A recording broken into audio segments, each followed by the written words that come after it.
Hello everybody, this is Kate at the Library of Whispers, and today I'm going to read Chapter 2, A Merry Christmas of Little Women by Louisa May Alcott. So let's begin. Jo was the first to wake in the grey dawn of Christmas morning. No stockings hung at the fireplace, and for a moment she felt as much disappointed as she did long ago when her little sock fell down because it was so crammed with goodies. Then she remembered her mother's promise, and slipping her hand under her pillow, drew out a little crimson-covered book. She knew it very well, for it was that beautiful old story of the best life ever lived, and Jo felt that it was a true guidebook for any pilgrim going the long journey. She woke Meg with a "Merry Christmas" and bade her see what was under her pillow. A green-covered book appeared with the same picture inside and a few words written by their mother, which made their one present very precious in their eyes. Presently Beth and Amy woke to rummage and find their little books also, one dove-coloured, the other blue, and all sat looking and talking about them, while the east grew rosy with the coming day. In spite of her small vanities, Margaret had a sweet and pious nature, which unconsciously influenced her sisters, especially Jo, who loved her very tenderly, and obeyed her because her advice was so gently given. "Girls," said Meg seriously, looking from the tumbled head beside her to the two little night-capped ones in the room beyond, "Mother wants us to read and love and mind these books, and we must begin at once. We used to be faithful about it, but since Father went away, and all this war trouble unsettled us, we have neglected many things. You can do as you please, but I shall keep my book on the table here, and read a little every morning as soon as I wake, for I know it will do me good and help me through the day." Then she opened her book and began to read. Jo put her arm round her, and leaning cheek to cheek, read also, with the quiet expression so seldom seen on her restless face. "How good Meg is! Come, Amy, let's do as they do. I'll help you with the hard words, and they'll explain things if we don't understand," whispered Beth, very much impressed by the pretty books and her sister's example. "I'm glad mine is blue," said Amy, and then the rooms were very still, while the pages were softly turned, and the winter sunshine crept in to touch the bright heads and serious faces with a Christmas greeting. "Where is Mother?" asked Meg, as she and Jo ran down to thank her for their gifts half an hour later. "Goodness only knows. Some poor creetur come a-begging, and your ma went straight off to see what was needed. There never was such a woman for giving away victuals and drink, clothes and firing," replied Hannah, who had lived with the family since Meg was born, and was considered by them all more as a friend than a servant. "She will be back soon, I guess, so do your cakes and have everything ready," said Meg, looking over the presents, which were collected in a basket and kept under the sofa, ready to be produced at the proper time. "Why, where is Amy's bottle of cologne?" she added, as the little flask did not appear. "She took it out a minute ago, and went off with it to put a ribbon on it, or some such notion," replied Jo, dancing about the room to take the first stiffness off the new army slippers. "How nice my handkerchiefs look, don't they? Hannah washed and ironed them for me, and I mark them all myself," said Beth, looking proudly at the somewhat uneven letters which had cost her such labour. "Bless the child, she's gone and put Mother on them instead of M. March. How funny," cried Jo, taking up one. "Isn't it right? I thought it was better to do so, because Meg's initials are MM, and I don't want anyone to use these but Mommy, said Beth, looking troubled. It's all right, dear, and a very pretty idea, quite sensible too, for no one can ever mistake now. It will please her very much, I know, said Meg, with a frown for Jo and a smile for Beth. There's Mother. Hide the basket, quick, cried Jo as a door slammed and steps sounded in the hall. Amy came in hastily and looked rather abashed when she saw her sisters all waiting for her. Where have you been, and what are you hiding behind you? Asked Meg, surprised to see, by her hood and cloak, that lazy Amy had been out so early. Don't laugh at me, Jo. I didn't mean anyone should know till the time came. I only meant to change the little bottle for a big one, and I gave all my money to get it, and I'm truly trying not to be selfish any more. As she spoke, Amy showed the handsome flask which replaced the cheap one, and looked so earnest and humble in her little effort to forget herself that Meg hugged her on the spot, and Jo pronounced her a trump, while Beth ran to the window and picked her finest rose to ornament the stately bottle. You see, I felt ashamed of my present after reading and talking about being good this morning, so I ran round the corner and changed it the minute I was up, and I'm so glad, for mine is the handsomest now. Another bang at the street door sent the basket under the sofa, and the girls to the table, eager for breakfast. Merry Christmas, Mommy. Lots of them. Thank you for our books. We read some, and mean to every day, they cried in chorus. Merry Christmas, little daughters. I'm glad you began at once, and hope you will keep on. But I want to say one word before we sit down. Not far away from here lies a poor woman with a little newborn baby. 6 children are huddled into one bed to keep them from freezing, for they have no fire. There is nothing to eat over there, and the eldest boy came to tell me they were suffering hunger and cold. My girls, will you give them your breakfast as a Christmas present? They were all unusually hungry, having waited nearly an hour, and for a minute no one spoke. Only a minute, for Jo exclaimed impetuously, I'm so glad you came before we began. May I go and help carry the things to the poor little children? Asked Beth eagerly. I shall take the cream and muffins, added Amy, heroically giving up the article she most liked. Meg was already covering the buckwheats and piling the bread into one big plate. I thought you'd do it, said Mrs. March, smiling as if satisfied. You shall all go and help me, and when we come back we will have bread and milk for breakfast and make it up at dinner time. They were soon ready, and the procession set out. Fortunately it was early, and they went through back streets, so few people saw them, and no one laughed at the funny party. A poor, bare, miserable room it was, with broken windows, no fire, ragged bedclothes, a sick mother, wailing baby, and a group of pale, hungry children cuddled under one old quilt, trying to keep warm. How the big eyes startled and the blue lips smiled as the girls went in. Ach, mein Gott, it is good angels come to us, cried the poor woman, crying for joy. Funny angels in hoods and mittens, said Jo, and set them laughing. In a few minutes it really did seem as if kind spirits had been at work there.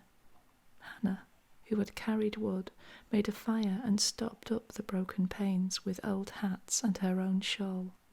Mrs. March gave the mother tea and gruel and comforted her with promises of help, while she dressed the little baby so tenderly, as if it had been her own.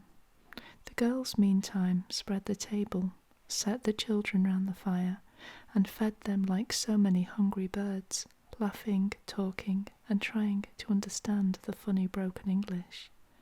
Das ist gut, die Angelkinder, cried the poor things as they ate, and warmed their purple hands at the comfortable blaze. The girls had never been called angel children before, and thought it was agreeable, especially Jo, who had been considered a Sancho yet ever since she was born.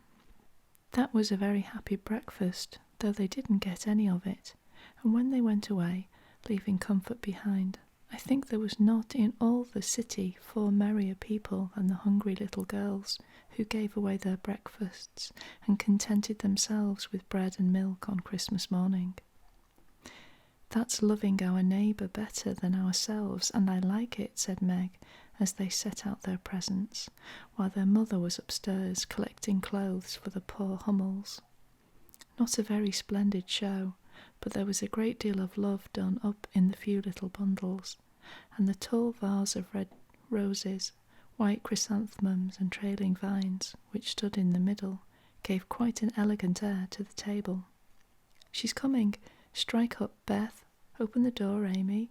3 cheers for Marmee," cried Jo, prancing about, while Meg went to conduct Mother to the seat of honour. Beth played her gayest march, Amy threw open the door, and Meg enacted escort with great dignity.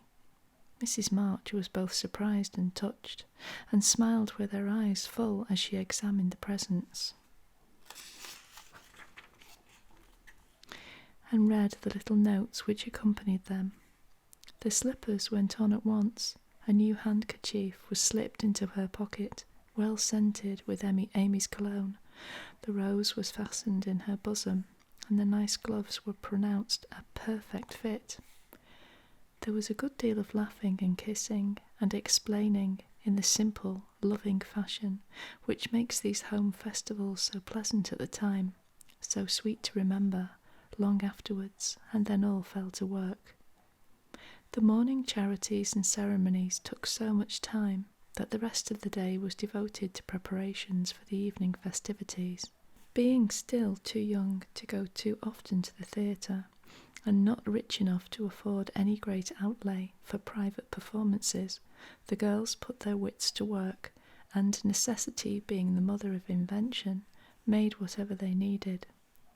Very clever were some of their productions: pasteboard guitars, antique lamps made of old-fashioned butter-boats covered with silver paper, gorgeous robes of old cotton glittering with tinned spangles from a pickle factory, and armour covered with the same useful diamond-shaped bits left in sheets when the lids of tin preserve pots were cut out.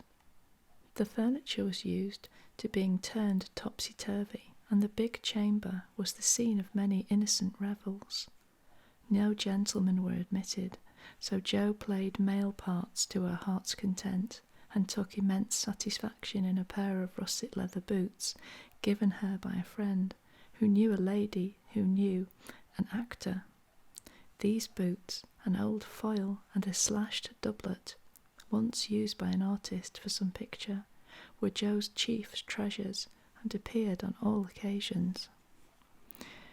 The smallest of the company made it necessary for the 2 principal actors to take several parts apiece, and they certainly deserve some credit for the hard work they did in learning 3 or 4 different parts, whisking in and out of various costumes and managing the stage besides.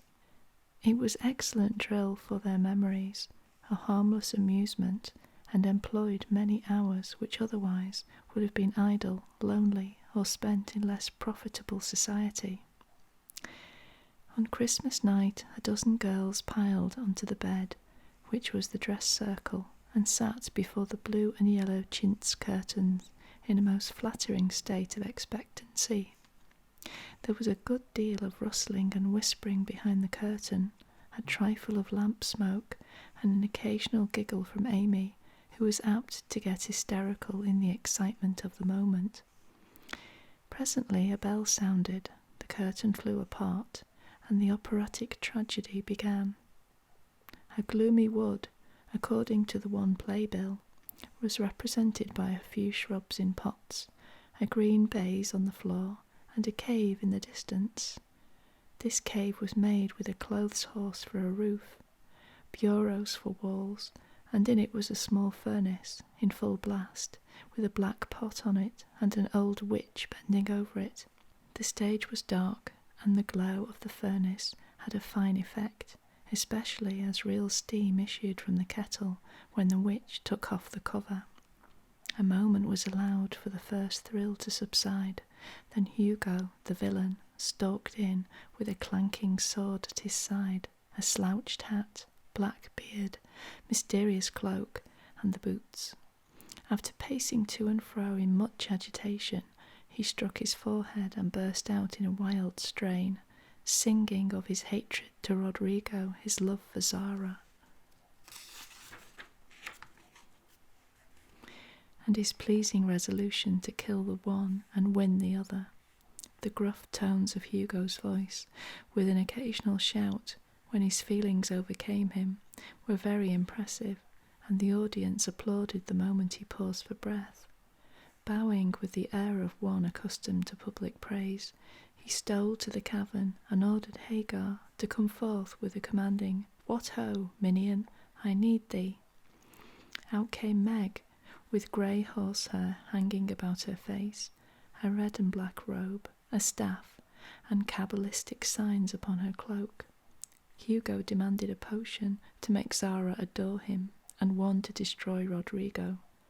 Hagar, in a fine dramatic melody, promised both, and proceeded to call up the spirit who would bring the love philtre. "Hither, hither, from thy home, airy sprite, I bid thee come, born of roses, fed on dew, charms and potions canst thou brew. Bring me here, with elfin speed, the fragrant philtre which I need. Make it sweet and swift and strong, Spirit, answer now my song." A soft strain of music sounded, and then at the back of the cave appeared a little figure in cloudy white, with glittering wings, golden hair, and a garland of roses on its head. Waving a wand, it sung, "Hither I come from my airy home, afar in the silver moon. Take the magic spell, oh use it well, or its power will vanish soon." And dropping a small gilded bottle at the witch's feet, the spirit vanished. Another chant from Hagar produced another apparition, not a lovely one, for, with a bang, an ugly black imp appeared, and having croaked a reply, tossed a dark bottle at Hugo and disappeared with a mocking laugh. Having warbled his thanks and put the potions in his boots, Hugo departed, and Hagar informed the audience that, as he has killed a few of her friends in times past, she has cursed him and intends to thwart his plans and be revenged on him. Then the curtain fell, and the audience reposed and ate candy while discussing the merits of the play. A good deal of hammering went on before the curtain rose again, but when it became evident what a masterpiece of stage carpentering had been got up, no one murmured at the delay. It was truly superb. A tower rose to the ceiling. Halfway up appeared a window with a lamp burning in it, and behind the white curtain appeared Zara in a lovely blue and silver dress, waiting for Rodrigo. He came in gorgeous array, with plumed cap, red cloak, chestnut love-locks, a guitar, and the boots, of course. Kneeling at the foot of the tower, he sang a serenade in melting tones. Zara replied, and after a musical dialogue, consented to fly. Then came the grand effect of the play. Rodrigo produced a rope ladder with 5 steps to it, threw up one end, and invited Zara to descend. Timidly she crept from her lattice, put her hand on Rodrigo's shoulder, and was about to leap gracefully down when, alas, alas for Zara, she forgot her train. It caught in the window. The tower tottered, leaned forward, fell with a crash, and buried the unhappy lovers in the ruins.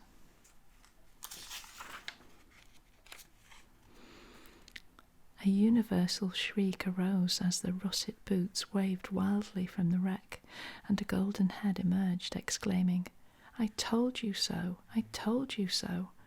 With wonderful presence of mind, Don Pedro, the cruel sire, rushed in, dragged out his daughter with a hasty aside. "Don't laugh, act as if it was all right," and ordering Rodrigo up, banished him from the kingdom with wrath and scorn.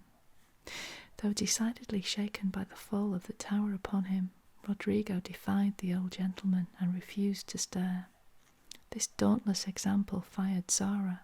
She also defied her sire, and he ordered them both to the deepest dungeons of the castle. A stout little retainer came in with chains and led them away, looking very much frightened, and evidently forgetting the speech he ought to have made. Act third was the castle hall, and here Hagar appeared, having come to free the lovers and finish Hugo. She hears him coming and hides, sees him, put the potions into 2 cups of wine, and bid the timid little servant bear them to the captives in their cells, and tell them I shall come up anon. The servant takes Hugo aside to tell him something, and Hagar changes the cups for 2 others, which are harmless. Ferdinando, the minion, carries them away, and Hagar puts back the cup which holds the poison meant for Rodrigo. Hugo, getting thirsty after a long warble, drinks it, loses his wits, and after a good deal of clutching and stamping, falls flat and dies, while Hagar informs him what she has done in a song of exquisite power and melody. This was a truly thrilling scene, though some persons might have thought that the sudden tumbling down of a quantity of long hair rather marred the effect of the villain's death. He was called before the curtain, and with great propriety appeared leading Hagar, whose singing was considered more wonderful than all the rest of the performance put together. Act fourth displayed the despairing Rodrigo on the point of stabbing himself, because he has been told that Zara has deserted him. Just as the dagger is at his heart, a lovely song is sung under his window, informing him that Zara is true, but in danger, and he can save her if he will. A key is thrown in, which unlocks the door, and in a spasm of rapture he tears off his chains and rushes away to find and rescue his lady love. Act fifth opened with a stormy scene between Zara and Don Pedro. He wishes her to go into a convent, but she won't hear of it, and after a touching appeal is about to faint, when Rodrigo dashes in and demands her hand. Don Pedro refuses because he is not rich. They shout and gesticulate tremendously, but cannot agree, and Rodrigo is about to bear away the exhausted Zara, when the timid servant enters with a letter and a bag from Hagar, who has mysteriously disappeared. The letter informs the party that she bequeaths untold wealth to the young pair, and an awful doom to Don Pedro if he doesn't make them happy. The bag is opened, and several quarts of tin money showered down upon the stage, till it is quite glorified with the glitter. This entirely softens the stern sire. He consents without a murmur. All join in a joyful chorus, and the curtain falls upon the lovers kneeling to receive Don Pedro's blessing in attitudes of the most romantic grace. Tumultuous applause followed, but received an unexpected check, for the cot bed on which the dress circle was built suddenly shut up and extinguished the enthusiastic audience. Rodrigo and Don Pedro flew to the rescue, and all were taken out unhurt, though many were speechless with laughter. The excitement had hardly subsided when Hannah appeared with Mrs. March's compliments, and would the ladies walk down to supper. This was a surprise even to the actors, and when they saw the table, they looked at one another in rapturous amazement. It was like Marmee to get up a little treat for them, but anything so fine as this was unheard of since the departed days of plenty. There was ice cream, actually 2 dishes of it, pink and white, and cake and fruit, and distracting French bonbons, and in the middle of the table 4 great bouquets of hothouse flowers. It quite took their breath away, and they stared first at the table and then at their mother, who looked as if she enjoyed it immensely. "Is it fairies?" asked Amy. "It's Santa Claus," said Beth. "Mother did it," said Meg, smiled her sweetest, in spite of her grey beard and white eyebrows. "Aunt March had a good fit and sent the supper," cried Jo, with a sudden inspiration. "All wrong. Old Mr. Lawrence sent it," replied Mrs. March. "The Lawrence boy's grandfather. What in the world put such a thing into his head?" "We don't know him," exclaimed Meg. "Hannah told one of his servants about your breakfast party. He is an odd old gentleman, but that pleased him. He knew my father years ago, and he sent me a polite note this afternoon, saying he hoped I would follow him to express his friendly feeling towards my children by sending them a few trifles in honour of the day. I could not refuse, and so you have a little feast at night to make up for the bread and milk breakfast. That boy put it into his head. I know he did. He's a capital fellow, and I wish we could get acquainted.